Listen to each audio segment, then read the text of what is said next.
حضرت مولانا خلیل احمد صاحب سہارنپوری رحمۃ اللہ علیہ فرماتے ہیں کہ حضرت مولانا فیض الحسن صاحب سہارنپوری رحمۃ اللہ علیہ جو حضرت گنگوئی رحمۃ اللہ علیہ کے آدمیوں میں سے تھے، وہ ہمارے بزرگوں میں سے ہیں۔ جب ان کا انتقال ہوا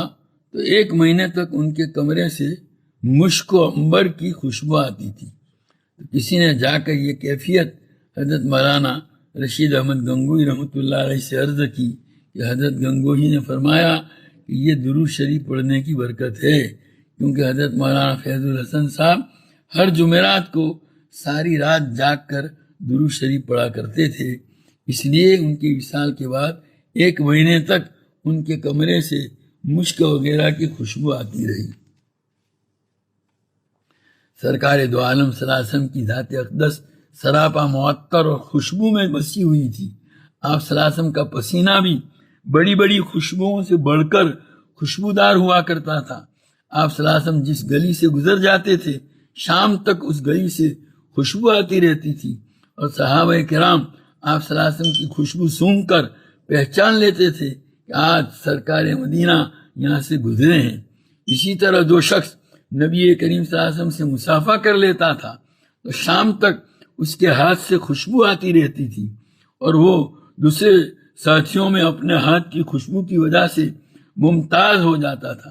اور لوگ پہچان لیتے تھے کہ آج تم نے حضور صلی اللہ علیہ وسلم سے مصافحہ کیا ہے، اس لیے تمہارے ہاتھوں سے خوشبو آ رہی ہے۔ سرکار دو عالم صلی اللہ علیہ وسلم کا یہ معمول تھا کہ وہ حضرت سلیم رضی اللہ تعالیٰ عنہ کے یہاں دوپہر میں اکثر آرام فرماتے تھے،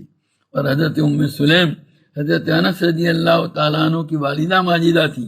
وہ آپ صلی اللہ علیہ وسلم کے لیے چمڑے کا بچھونا بچھا دیا کرتی تھی، اور آپ کو چمڑے کا تکیہ دے دیا کرتی تھی، اور اس پر آپ صلی اللہ علیہ وسلم آرام فرماتے تھے۔ گرمیوں میں حضور صلی اللہ علیہ وسلم کو پسینہ بہت زیادہ آتا تھا، اور جب آپ صلی اللہ علیہ وسلم سو جاتے تھے تو آپ کی پیشانی مبارک پر پسینے کے قطرے موتیوں کی طرح نمودار ہو جاتے، تو وہ ایک شیشی لے کر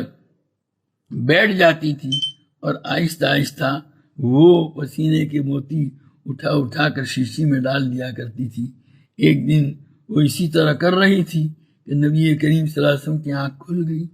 اور آپ صلی اللہ علیہ وسلم نے پوچھا کہ سلیم آپ یہ کیا کر رہی ہیں؟ تو انہوں نے عرض کیا کہ حضور میں آپ کا پسینہ جمع کر رہی ہوں، اس لیے کہ آپ صلی اللہ علیہ وسلم کے پسینے میں اتنی خوشبو ہوتی ہے کہ ہم اس کو دوسری خوشبوؤں میں ملا کر اس خوشبو کو ساری خوشبوؤں کا سردار بنا لیتے ہیں کہ اس خوشبو کے سامنے دنیا بھر کی اعلیٰ درجے کی خوشبوئیں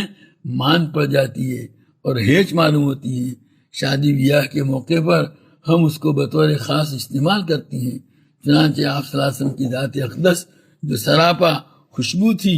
درود شریف پڑھنے والے کو بھی اس میں سے کچھ حصہ ملتا ہے۔ درود شریف کی کثرت تو وہی کرے گا جس کے دل میں نبی کریم صلی اللہ علیہ وسلم کی عظمت اور محبت ہوگی۔